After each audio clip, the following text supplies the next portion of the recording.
welcome back to my YouTube channel. This is Madge, and for today's video, we're going to talk about Dev airdrop, guys. So this is a time na pwede na tayo makapag-claim, guys, but take note, guys, mayroon akong mga important details na kailangan sabihin sa inyo, kaya stay tuned until the end of this video dahil may mga pagbabago and mga announcements and kakaroon ng trouble sa community.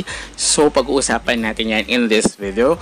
But before we jump into it, make sure you like this video, subscribe to my channel if you have not already, and ring that notification bell so you always be updated to my upcoming videos and off-the-clock episodes. So after a long time, sabi nga lang, pwede na natin kung nakapag-task kayo kay Galax. So before is, kailangan is makomplete nyo lahat ng task. So kailangan magkaroon kayo at least 900 points, but pinago nila yon. So ang daming nangyayari these past few weeks about Dev, and then ngayon, so magiging vesting si The Velocity. So it's up to you kung i-claim nyo pa rin siya o hindi. Vesting for 100 days, guys. So ang daming umangal because of it. And then nag-announce sila for phase 2 of their airdrop. So parang naging phase 1 ito, kanilang so magkakaroon sila ng phase 2. But we will see pa rin, we will claim pa rin. Para papakita ko sa inyo, kung gusto nyo i-claim, it's up to you. It's your own decision. So mas maganda daw is OKX. So tinanggal ko as you can see kanina, MetaMask yung inano ko. So dahil naka-sync naman sa OKX ko yung aking MetaMask, so yun ang gagamitin ko, guys. So at least kailangan daw, maraming nagagalit kasi nakita nila is $75. So sinubukan ko to, and sinabi nila sa kanilang Telegram is you need at least $1 na BNB sa inyong wallet. So kapag mayroon kayong ganyan, mas mababa daw yung fee. And then kapag OKX wallet nga ang gagamitin nyo, mas mababa daw. So ayan, 0.001. So dyan, ayan yung value is average. Ito nag-average siya ng $0.08321 once na inana natin siya, guys. So meron tayong $1 here sa ating OKX. So check natin kung pagproceed siya, kasi sa iba daw hindi rin nagpro-proceed. Ay wait, nadoble ko ata. Failed yung una. Ang tagal kasi. So kasi diba pag ganyan, pag kinonfirm mo, automatic mawawala, diba? But hindi siya nawala. So na-double click ko. So kaya failed yung pangalawa. And then let's check, guys. Punta tayo sa ating BNB.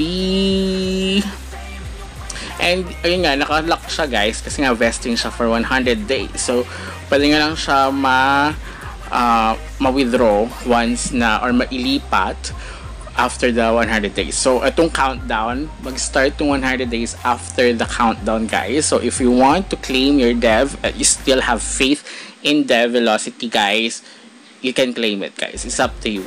So siguro dahil nga nasa Bitmart pa lang sila, and then di pa sila nakakapag-list sa other exchanges, sa Bitmart pa lang, kaya siguro ganun yung tokens nila, price of the tokens is dahil naka-imbak lang, naka-lock lang yung mga tokens nila. So yung value nun talagang mataas, nasa 20 plus. So parang ganun yung ginagawa nila Pi token as something like that, dahil hindi pa rin pwedeng ma-exchange, diba? Unlike this one, na-exchange na, but yung kailang pa free is hindi pa pwedeng ma-unlock.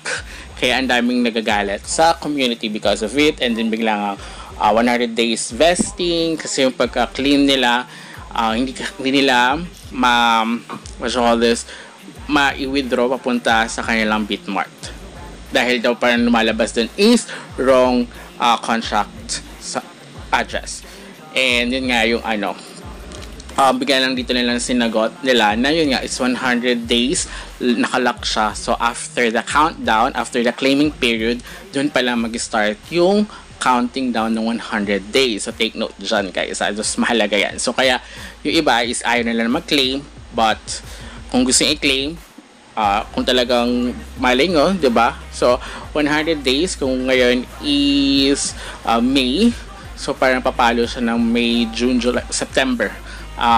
Mga second half of September possible. So we will see about that. So check pa rin natin yan. So less than $1 naman yung fee natin. So we want, as you can see here, is konti lang nabawas sa ating basta meron tayong $1 na worth na BNB.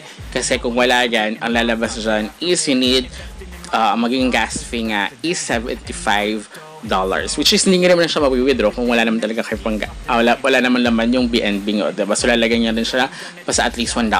Okay, so ayan, pumasok na yung 9 DEV pero hindi pa siya pwedeng mai-withdraw papunta sa other wallet, which is Bitmart lang pwede kasi yun pa lang sila naka-list as of the moment, guys. But let's hope na maging maayos yung kanilang procedure and maging okay para at least after 100 days is ma-withdraw natin at wala na maging aberya. So it's up to you kung claim nyo or hindi, guys. So pwede nyo na i-claim. So until next time, guys, update ko na lang kayo.